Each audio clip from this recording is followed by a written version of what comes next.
Hello students, my self नियति Gupta from Gupta classes. तो students, आज हम लोग एक नया चैप्टर स्टार्ट करेंगे क्लास 8 का chapter number 9 algebraic expressions and identities. तो पहले एक क्विक रिव्यू लेते हैं कि आप लोगों ने 7th क्लास में क्या पढ़ा था और 8th क्लास में आपको इस चैप्टर में क्या क्या पढ़ना है। तो स्टूडेंट्स देखो, आप लोगों को सबको याद है कि जो अलजेब्रिक एक्सप्रेशंस होता है उसमें टर्म्स से बन के एक एक्सप्रेशन बनता है, उसके फैक्टर्स होते हैं और कोएफिशिएंट्स होते हैं। टर्म्स में लाइक टर्म्स होती हैं और अनलाइक टर्म्स होती हैं। तो देखो, एक एग्जांपल ले लेते हैं। X square plus 2x plus 3। तो ये एक अलजेब्रिक एक्सप्रेशन है। इसमें कितनी टर्म्स हैं? 1 2 3, 3 टर्म्स हैं। कौन कौन सी हैं? एक एक्स स्क्वायर है, एक 2x है और एक 3 है। ये हो गई terms.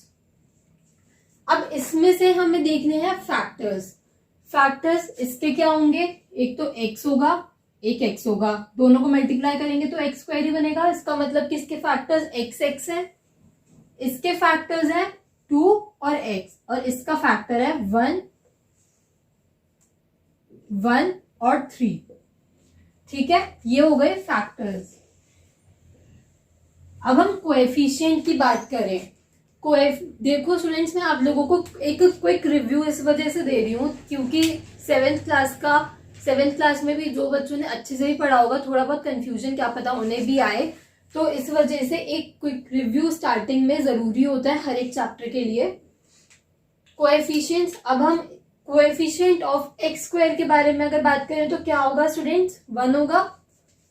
Coefficient of x square 1, और कोएफिशिएंट ऑफ एक्स क्या होगा? कोएफिशिएंट ऑफ एक्स 2 है, +2। ठीक है, तो इसमें से हमने ये तीनों चीजें तो पढ़ ली। अब लाइक टर्म्स और अनलाइक टर्म्स। अनलाइक टर्म्स वो होती हैं जिसमें वेरिएबल डिफरेंट होते हैं, और लाइक टर्म्स जिसमें वेरिएबल सेम होते हैं। इट मींस जिस टर्म को हम ऐड या सब्ट्रैक्ट कर सकते हैं हम उसको लाइक टर्म्स बोलते हैं, और अनलाइक जिन्हें हम साथ में सब्ट्रैक्ट और ऐड नहीं कर सकते। लाइक ऐड और सब्ट्रैक्ट कर सकते हैं बट वो उसके साथ जुड़ते नहीं है, जैसे कि 2x प्लस 3x, तो ये 5x हो गया। ये तो हो गई like terms. But unlike terms में 2x और 2y को अगर हम ऐड करेंगे तो इसका आंसर क्या आएगा? 2x plus 2y। तो पता लग रहा है कि ये अनलाइक टर्म्स है।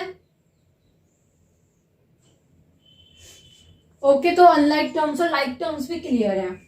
अलजेब्रिक एक्सप्रेशन अब कितनी तरीके के होते हैं?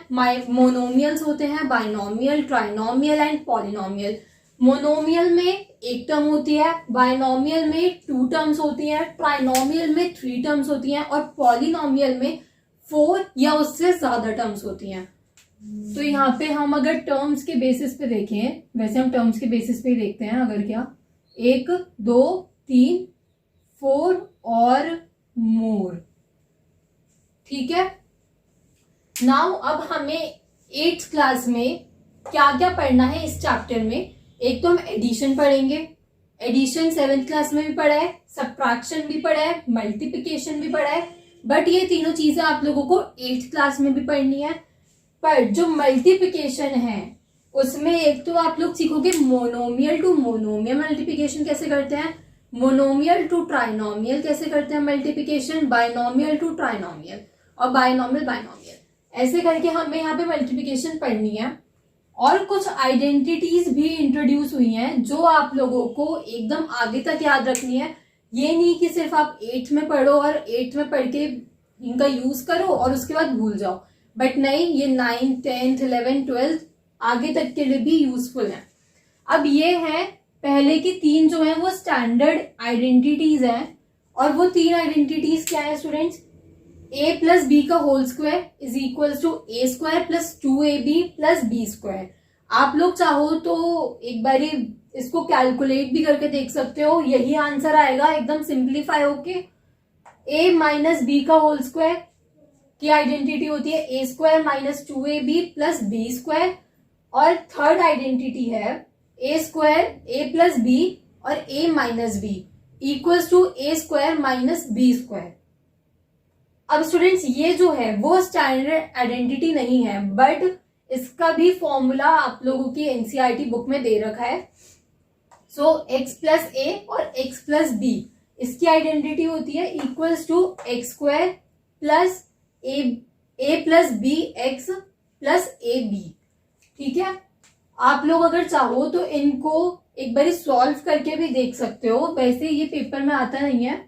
जैसे कि a प्लस बी की आइडेंटिटी कैसे बनी, पहले हम a plus b into a plus b करेंगे, फिर उसके बाद मल्टीप्लाई करेंगे। a को a से मल्टीप्लाई करा a स्क्वायर, a को b से मल्टीप्लाई करा ए बी, फिर b को a से मल्टीप्लाई करा बी ए, फिर b को b से मल्टीप्लाई करा बी स्क्वायर।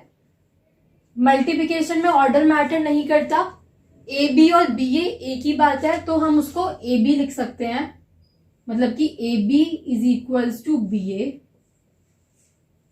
तो A square plus A B plus A B plus B square, A square plus 2ab plus B square. तो देखो स्टूडेंट्स, आ रही है ना सेम आइडेंटिटी। ऐसे आप इन तीनों में भी कर सकते हो, जो सिंप्लीफाइड फॉर्म होगी इस सॉल्यूशन का वो आइडेंटिटी है। तो स्टूडेंट्स अब हम पहले एग्जांपल्स करेंगे और फिर एक्सरसाइज पे चलेंगे। सो स्टूडेंट्स, मैंने अभी आप लोगों को फर्स्ट का एकदम प्रूफ करके दिखाया, बट सेकंड आप लोग खुद कर सकते हो। This is same as first वाला प्रूफ।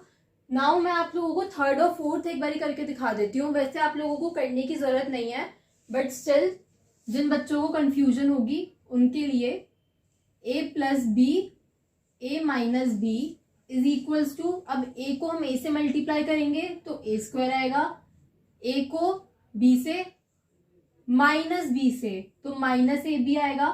अब प्लस b को a से करेंगे प्लस ए बी और माइनस बी स्क्वायर, तो ये माइनस ए बी और प्लस ए बी तो कैंसिल हो जाएगा, क्या बचेगा ए स्क्वायर माइनस बी स्क्वायर। तो देखो अब ये जो आइडेंटिटी है वही सेम है थर्ड वाली, तो ये भी प्रूफ हो गया। फोर्थ वन इज, ये थोड़ी सी कॉम्प्लिकेटेड होती है, बच्चों को समझने में थोड़ा टाइम लगता है। तो देखो x को हम x से मल्टीप्लाई करेंगे एक्स स्क्वायर, x को b से करेंगे एक्स बी, a को x से करेंगे ए एक्स, a को b से करेंगे प्लस ए बी, तो ये एक्स स्क्वायर तो सेम रहेगा। अब हम इसमें इस टर्म में, ये दोनों लाइक टर्म्स हैं, हम इसमें से कॉमन ले सकते हैं x को, तो हम इसमें से x को कॉमन लेके a प्लस बी को ब्रैकेट में कर देंगे और प्लस ए बी। अब देखो ये आइडेंटिटी जो है ये भी सेम है एज फोर्थ वाली आइडेंटिटी, तो ये भी प्रूफ हो गई। आई होप आप लोगों को समझ में आया होगा ये प्रूफ भी, और जो मैंने अभी तक आप लोगों को क्विक रिवीजन कराई। तो चलिए स्टूडेंट्स अब एग्जांपल्स करते हैं। तो स्टूडेंट्स पहले हम लोग करते हैं एग्जांपल्स। एग्जांपल 1, अब हमें इसमें करना है एडिशन। तो एडिशन किस किस का है, यहाँ पे हमें 3 एक्सप्रेशंस दिए हुए हैं। आप लोगों ने 7 तक 2 एक्सप्रेशंस की एडिंग सीखी है, अब 8th में 3 एक्सप्रेशंस आ गए।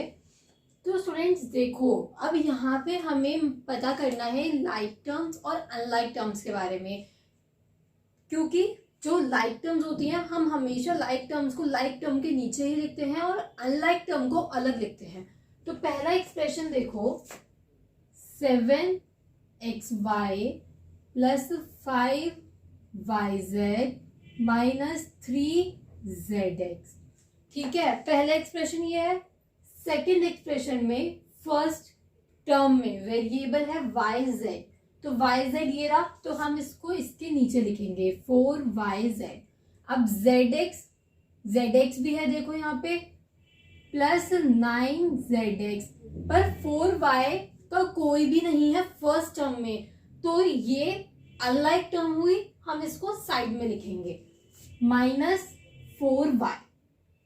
ठीक है, अब यहाँ पे थर्ड एक्सप्रेशन में फर्स्ट टर्म कौन सी है, एक्स जेड की है। यहाँ पे एक्स जेड देखो ये वाली टर्म में है, एक्स जेड और जेड एक्स एक ही बात है, मल्टीप्लिकेशन में ऑर्डर मैटर नहीं करता। तो हम कोई सा भी वेरिएबल पहले लिखें बाद में लिखें, बात एक ही है। -3 ही लिख लो इसे भी, ताकि आगे कंफ्यूजन ना हो। अब यहाँ पे है +5x, तो यहाँ पे +5x और -2xy ये रहा, तो -2xy। अब हमें इनको करना है ऐड करना है स्टूडेंट्स, तो फिर हमारे जो साइंस हैं वो चेंज नहीं होंगे, ठीक है। तो पहले इस वाली टर्म को ऐड करते हैं, 7 और -2, आंसर क्या आएगा 5xy। अब 5 + 4 9yz। अब इन तीनों का +3zx और -4y और +5x remain same. Okay students, तो ये इसका आंसर है। देखो अब लाइक टर्म्स और अनलाइक टर्म्स का कितना फर्क पड़ता है। अगर हम तीनों एक्सप्रेशन में वो टर्म्स देखें तो तीनों में 3 टर्म्स ही हैं, बट आंसर में कितनी टर्म्स आ रही है 5, क्योंकि 2 इसमें से अनलाइक टर्म्स हैं, ठीक है। तो हमेशा हम अनलाइक टर्म्स को एकदम साइड में रखेंगे ताकि हम लोगों को प्रॉब्लम ना हो। हमेशा लाइक टर्म्स को ही ऐड या सब्ट्रैक्ट करते हैं, अनलाइक टर्म को नहीं कर सकते। दिस इज द रूल, याद रखना। क्यों नहीं कर सकते, देखो अब जैसे कि 7xy -2xy था, तो 7 - 2 ब्रैकेट में हो गया, xy कॉमन, आंसर क्या आ गया 5xy। ऐसे ही इस टर्म के साथ हुआ है, दोनों के साथ सिमिलरली। नाउ स्टूडेंट्स सब्ट्रैक्ट करना है हमें अब इस एक्सप्रेशन में से इसको।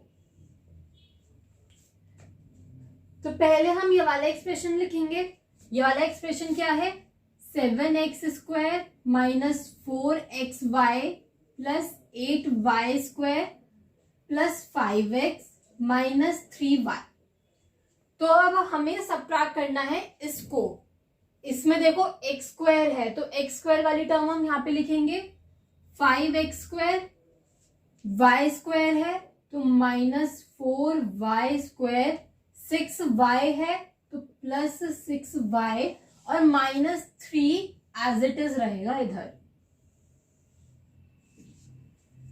ओके स्टूडेंट्स, तो अब हम यहाँ पे माइनस होगा और यहाँ पे होंगे साइन चेंज।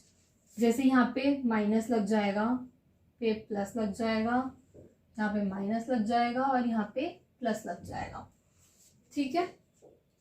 अब हम तो अब हम लोग करते हैं सब्ट्रैक्ट। 7 में से -5 को हम सब्ट्रैक्ट करेंगे तो क्या होगा, मतलब कि 7 में से अगर हम 5 को सब्ट्रैक्ट करेंगे तो 2x²। अब ये जो है वो एज इट इज रहेगा, इसमें कोई चेंजेस नहीं है। सिमिलरली दिस 8 + 4 12y², ऐसे ही ये एज इट इज रहेगा। नाउ दिस -3y और -6y, तो -9y और ये +3। साइन क्यों चेंज हुआ, अब देखो साइन क्यों चेंज होता है, एक बार ये भी देख लो। सपोज करो हमें क्वेश्चन ऐसे दिया गया है,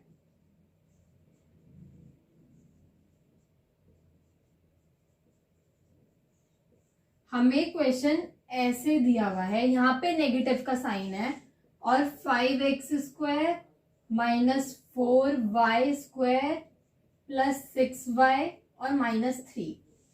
तो जब हम ब्रैकेट ओपन करेंगे तो इस वाले ब्रैकेट में जो भी टर्म्स हैं उनके साइन तो हमेशा सेम रहेंगे, बट जो इस वाले ब्रैकेट के टर्म्स हैं वो चेंज होंगे। चेंज क्यों होंगे, क्योंकि देखो स्टूडेंट्स, जब हम यहाँ पे अगर प्लस का साइन होता हम ब्रैकेट खोलते तो इसके भी एज इट इज रहते, बट माइनस से अगर हम लोग प्लस को मल्टीप्लाई करेंगे तो माइनस आंसर आएगा, माइनस से माइनस को मल्टीप्लाई करेंगे तो प्लस आंसर आएगा, माइनस से प्लस को करेंगे तो अगेन माइनस, एंड माइनस से माइनस को करेंगे तो प्लस आंसर आएगा। तो इस वजह से जब हम सब्ट्रैक्ट करते हैं तो जो साइन होते हैं वो चेंज हो जाते हैं। ठीक है, तो ये इसका आंसर है स्टूडेंट्स। आई होप स्टूडेंट्स आप लोगों को समझ में आया होगा, जो भी मैंने आप लोगों को 7th की रिव्यू दिया, एक जो आपको 8th क्लास में पता होना चाहिए। एंड इस चैप्टर में हम लोग क्या क्या पढ़ेंगे, और ये 2 एग्जाम्पल्स मैंने आप लोगों को समझाए। ये नहीं कि सिर्फ एग्जाम्पल्स ही कराए, क्यों ऐसा होता है ये भी बताया। तो आई होप कि आप लोगों का आगे तक का जो कॉन्सेप्ट है वो क्लियर हो जाएगा। देखो स्टूडेंट्स, एग्जाम्पल्स करवाए हैं इसका मतलब ये नहीं होता, देखो जो एग्जाम्पल्स होते हैं ना वो तो बच्चे बुक में से देख के भी कर लेते हैं, बट कॉन्सेप्ट क्लैरिटी जो होती है वो एक बहुत ज़्यादा बड़ी चीज़ होती है। अगर एग्जाम्पल्स में कॉन्सेप्ट क्लियर हो गया तो आप लोगों को पूरी एक्सरसाइज करने में कोई भी प्रॉब्लम नहीं आएगी। सो स्टूडेंट्स, आई होप आप लोगों को अच्छा लगा होगा मुझसे पढ़ के। Thank you for watching.